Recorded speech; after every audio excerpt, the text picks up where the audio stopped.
you perceive his value, what his value could be, and it just is really going to depend on this in the eye of the beholder, really. Well, yeah, it is. And if you behold him as being a great player, you're going to pay for him. But the baseball analytic community, which involves every team, it's not some boogeyman or straw man that we're holding up. Oh, the analysts, we hate the analysts. Like, no, these are the folks that are making the most, figuring out where the money goes. Arraez. What up? Arraez is super tricky. Arraez is basically a one-trick pony. And when that trick isn't happening, he's actively hurting your team. And it's hard to encompass when you see his positivity and his joy in his life. So that makes him such a difficult figure. But the act happens a lot. Big John, bro. He hits a lot. He does. He has a 314 average. He does. He gets on base a lot. Almost exclusively singles. And he doesn't walk. So I would argue then, and this is a topic that we were talking about earlier, that maybe you move him into a different spot in the lineup. I would be behind that a million percent. I still think he's valuable. He is valuable. But Adam Paul in the chat, he's not Tony Gwynn 2.0. He doesn't hit 40 doubles. He doesn't steal 20 bases. He doesn't play Gold Glove defense at a position. He doesn't even run. None of those things are actually true. But he is a good average hitter. That's true. And he does. He will put the bat to the ball and give you a chance. Yes. But that's a story for another week. But as you can see, it's so complicated that we can get into it right now, and it's just like the tendrils. I mean, it really is though too, because it's also, I don't want Luis Arraez to be traded. I really hope he's not. But if they do, it also begs the question of how does another team value him? Because what do they trade in return? Yes, if you are like, well, you should trade Luis Arraez, and I don't belong. I make it very clear, I do not subscribe to that theory. But if the Padres are thinking that, what are you going to get back for him if other teams don't value him the same way? Right. All right. When we come back, a guy that is almost universally valued in Major League Baseball is Ethan Salas. His season continues. Padres season is over. That is not the case for Ethan Salas. And he's kind of doing what Jacob Marcy did last year, which is kick butt in the Arizona Fall League and maybe open some eyes. Not to say that he's going to make the big league roster in March, but we'll hear from Ethan Salas when we come back. Annie and Elston on San Diego's #1 sports station, 97.3 The Fan. I think one of the things that patients don't realize is that 805 replacement, that's not a lifetime treatment option, and they're probably, if they are a younger patient, signing up for multiple surgeries. We're on our way to the beach right now. I'm going to get some live streams going. I typically live stream vertical, but I brought an extra camera to film horizontal. So we'll have one camera going vertical per usual, and then we'll have one going horizontal. I'm stoked. The only problem is that it's just a little cloudy, but it should still be should be a good live stream. So stay tuned.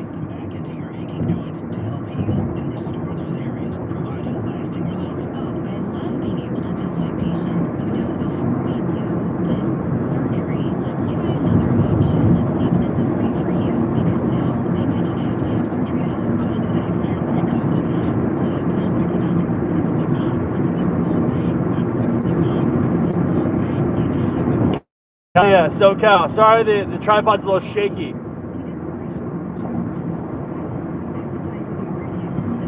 Oh yeah, you already know. We chillin'.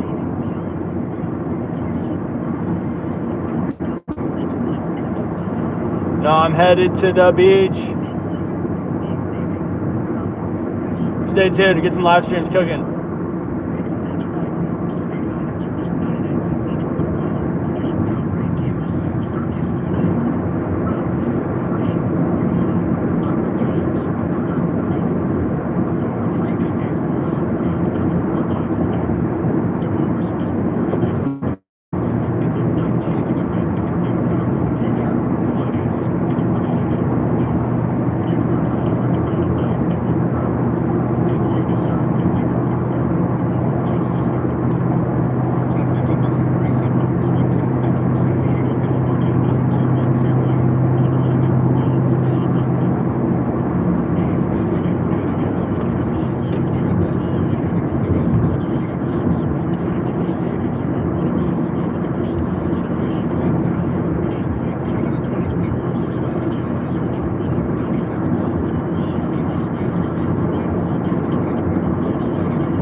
Thanks, bro. Yeah, stay tuned, guys. We're on our way to the beach. I'm curious to see how many viewers will tune into the horizontal stream. A lot of people tune into the vertical stream. So we're gonna get the dual cameras going.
We're headed to the beach.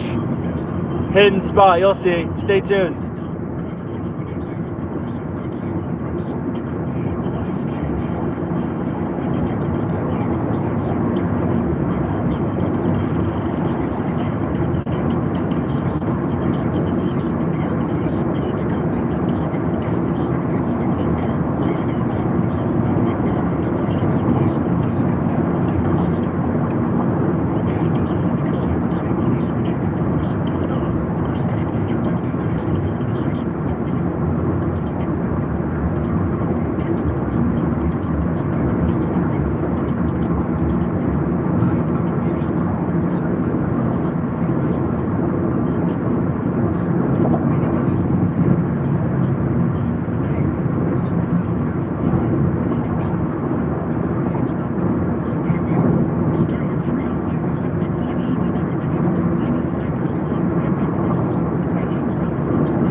Normally, if I wasn't live streaming, I would be filming this street sweeper right here.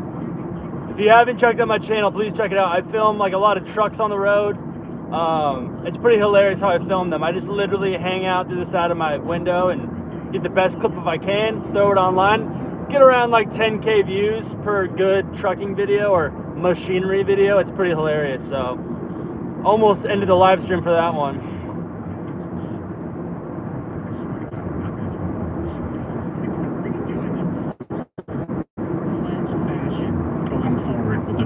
Probably most of a show to it, and then we'll talk about it over and over again, because until something happens, he's one of the very most interesting discussion points for the 2024 Padres.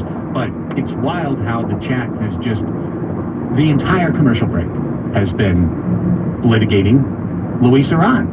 And the funny thing is, he is a player you can almost literally litigate, because you can make an argument on one side, you can make an argument on the other side, and both have at least something very solid that you can stand on, right? I mean, saying three-time hitting title winner is factual and real. That's a real thing that Luis Arraez has done. Also, you can say he was the 12th best at creating offense on the Padres lineup, and there's like 14 guys in the lineup, and I can show you a stat that proves that that's true. So I think guys would agree that he was a big part of them being able to actually take hold of it. I'm literally holding my phone down, because if I don't hold this phone down on this little mount, it looks like this.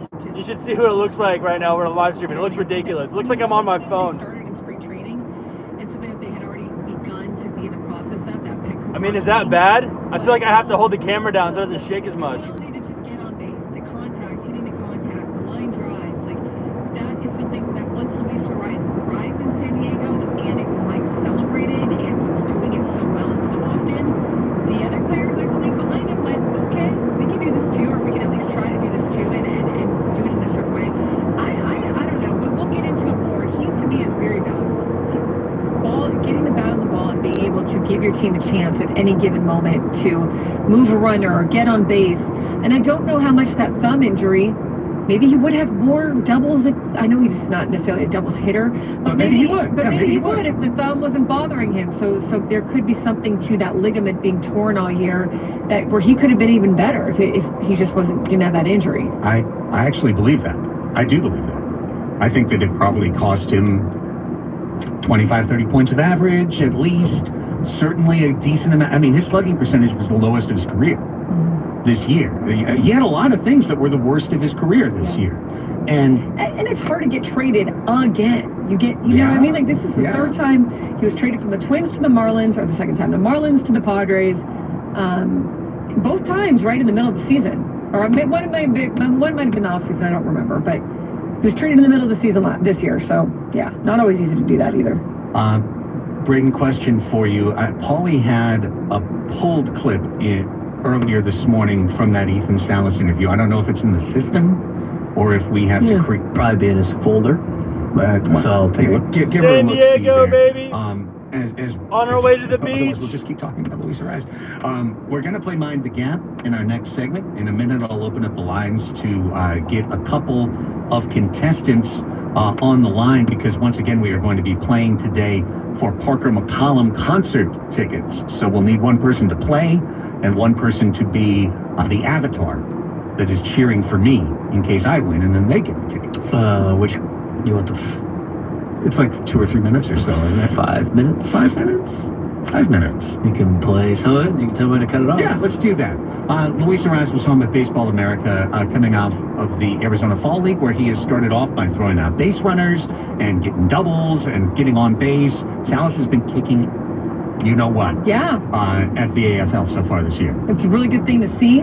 Good thing for him. In terms of confidence too, I think that can be a big boost. And by the way, and you'll hear him mention it, playing as a 17-year-old that turned 18, Salas didn't have a good offensive season for much of the season. In fact, I remember when we had our Kyle Glazer and talking about it, he had timing issues this year. He had some mechanical issues with his hitting, but he actually locked in the very last month of the year for Fort Wayne, and he started clicking offensively, and then that click has carried over to the AFL. So he was on Baseball America's podcast covering prospects like they do, and here's a clip from that interview. Yeah, so Ethan, you've had a long season, and I say that catchers, obviously it's the hardest job in baseball. Here you are, you keep it going. You're doing the Arizona Fall League. How's it gone, do you feel like, for you so far? But I guess even more importantly, where are you hoping to get out of your month in the AFL? Yeah, let's frickin' go Poway. I graduated Poway High 2017, baby. Body's holding up really good. I feel really strong. Born and raised in Poway. Just gonna go, keep playing. Just really excited for this extra month of baseball. Obviously, I finished the year strong, and I just wanted to keep carrying that on. And yeah, just bring it into the fall league, come with the same confidence, the same drive, and the same love for the game that I had at the end of the year. Just go, keep performing, keep having fun, try to win. Let's go. Like you said, you kind of had a strong finish. Did it feel like it's like, hey, I'm glad that this isn't ending yet, that I'm, that I can keep kind of my 24 going? Bro, what are you talking about? I have to get onto another freeway, so I'm getting off of this one right now. That was my exact thought process. I was like, dang, I started getting hot towards the end of the year, and I was like, dang, why is the season at the end now? We can't just keep playing, but it is what it is. And thankfully I have this extra month of games, and just gonna come out, meet all the guys, and just keep enjoying the games and having fun with it.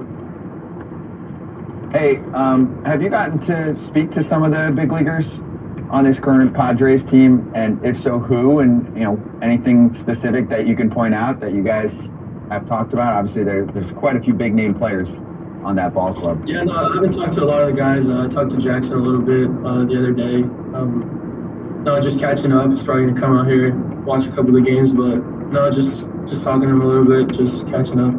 Nothing really too into depth. So Ethan, I'm old. I remember a little bit, but seeing your dad play in Macon many years ago, and you grew up in a baseball family.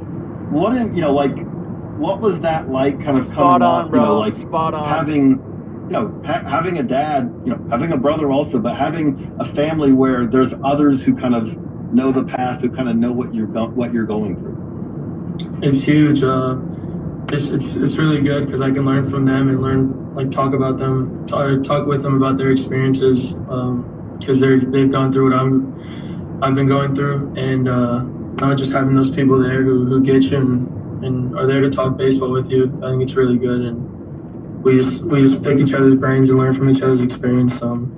And yeah, I mean, that's been a huge part for me, just picking their brains and how can we all help each other, because we've all been through the same process. So I think that helps a lot. It's a big advantage I have. A little bit of Ethan Salas there.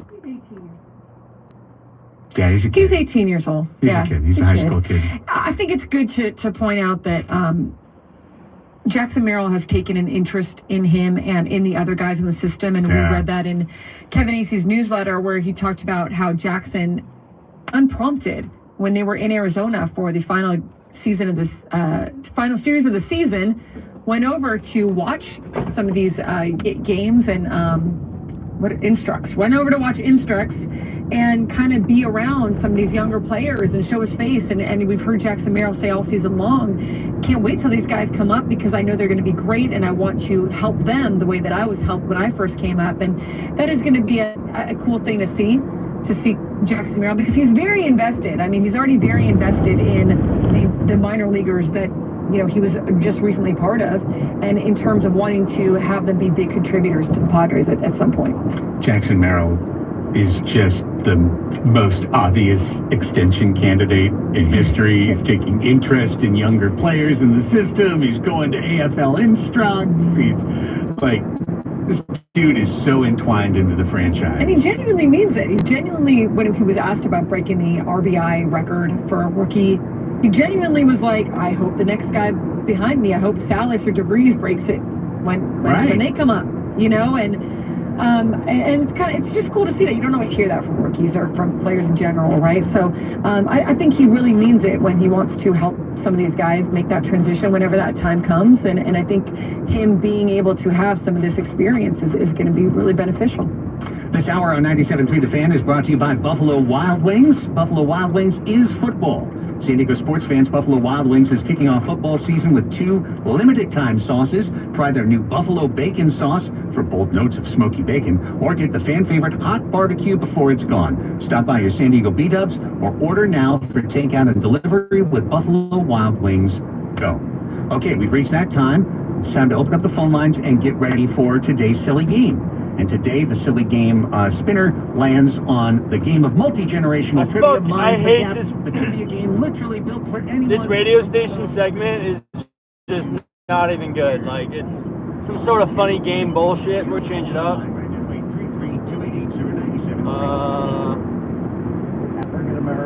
Listen to Fox News for you. And it is a vote buying scheme, and it's obviously designed to pander. Now, if you look at everything that we played in the last half hour, there is a movement, and we first saw this with Barack Obama. Frankly, it backfired by insulting African-American men. When he starts talking, quote, about the brothers and then having a hard time voting for a woman, I don't think that went over particularly well. Now we have other comparisons that, on the view that this is all about misogyny. Joyless Behar. I don't think insulting men is going to draw a lot of men into Kamala Harris. And all the vote buying schemes, I don't care if it's student loan forgiveness, down payment, institutional, to say, well, we're going to offer only benefits to people of a certain race. That won't work.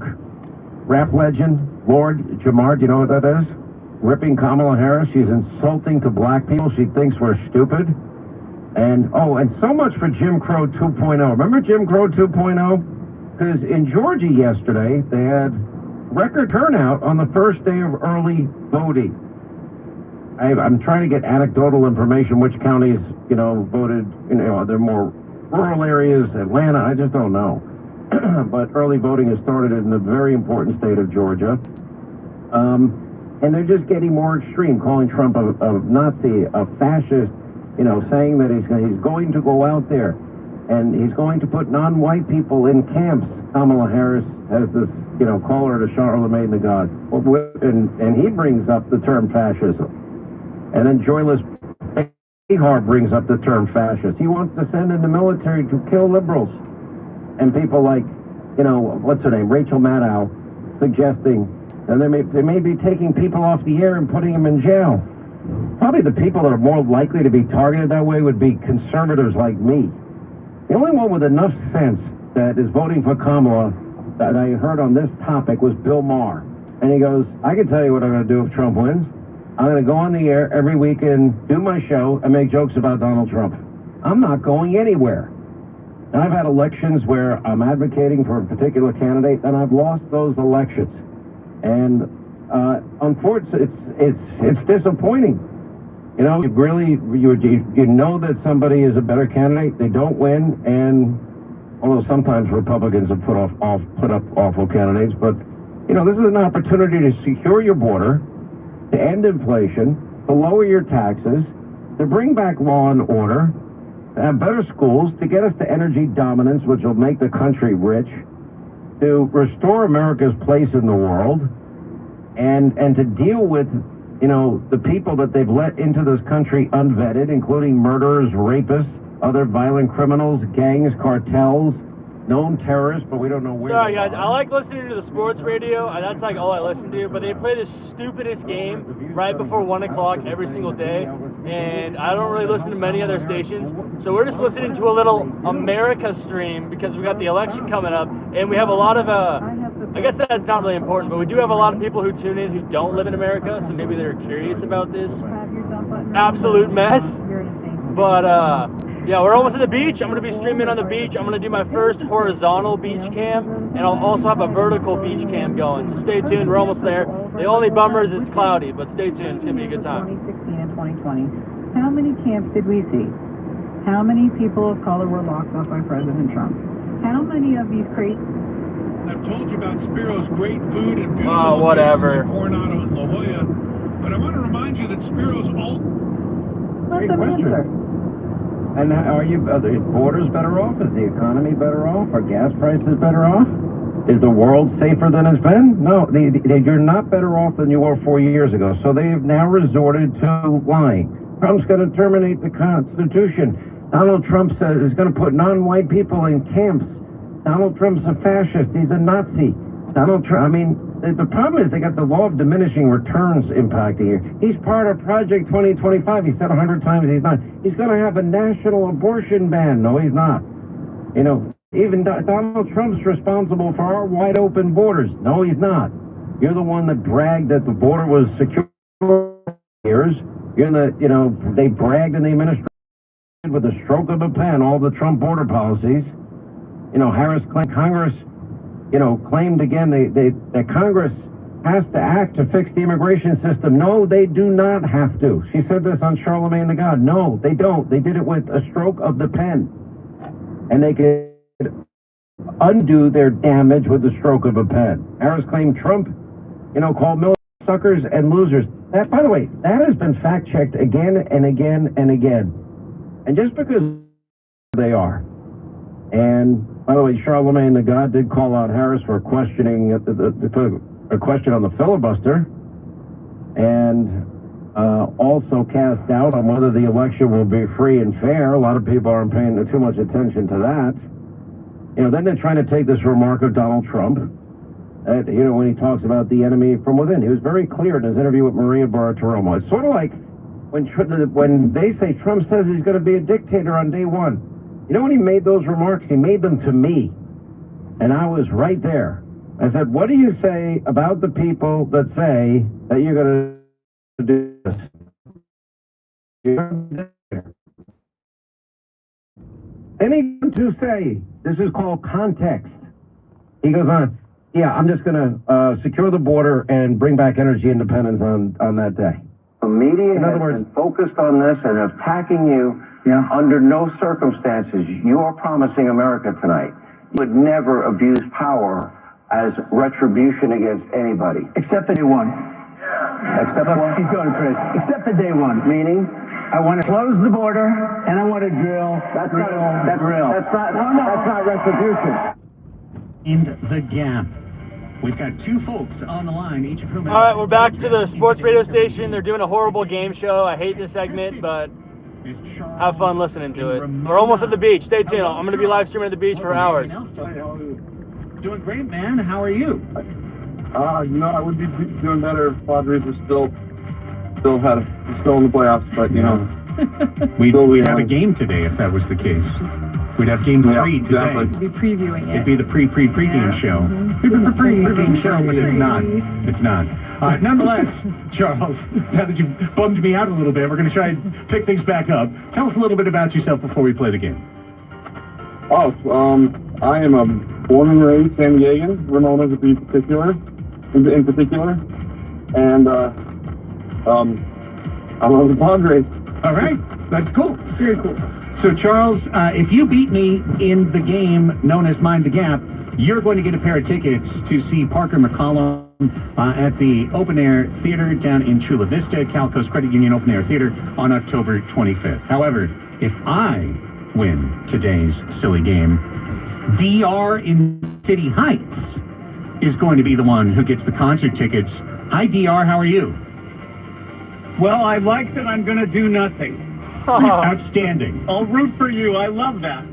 DR, all you have to do is just hold your water and hope that I think of things today instead of Charles. So you've got the easy job. Hang on right there, brother. And I appreciate your good vibes. All right, Charles, here's how the game works. It's very simple. We've got 4 different tranches of trivia, 4 buckets of trivia, so to speak, and they are based on generations. We've got trivia for boomers, for Generation X, for millennials, and for the kids, for Gen Z. You're going to start, and then we're going to alternate going back and forth. You're going to pick one of those categories. Then our game show Smith, Braden Soprena, will read you a trivia question. If you get it right, you clear the category. You're done with it. If you get it wrong and I haven't cleared it, I've got the chance to steal. Same thing with me. If I get it wrong, you've got the chance to steal. One last thing. You've got Annie as a lifeline you can use once. You've got Braden as a lifeline that you can use once.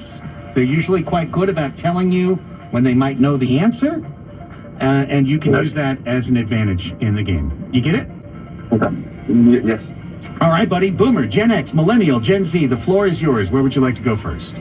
Let's start with Millennial. Millennials. All right. TV and film, pop culture, music, headlines, or slang? TV, film, let's do film. Film, TV and film. Name the animated aardvark who began entertaining children in 1996. Dr. Oh Seuss. my gosh, I missed it. Animated aardvark. Is it Arthur? Arthur! There we go. Good job. 1 for 1. Animated aardvark. I was struggling on that, even though Arthur was on our kids' television for years in the 2010s. KPBS. Very well done. Disrespect Arthur. No, he's got that fist, right? That's right. The meme where he's all angry. All right. Let me go with my home generation. Let's go Gen X. Gen X. Let's stick with the same category. All right. What classic Hollywood actor played suave, debonair Mr. Rourke in Fantasy Island? All right, we made it. I will be live streaming very soon. Stay tuned. Have a great day if you can't tune in. And I'll see you on the stream soon. Peace. What's annoying about that? That he knows that? Yes.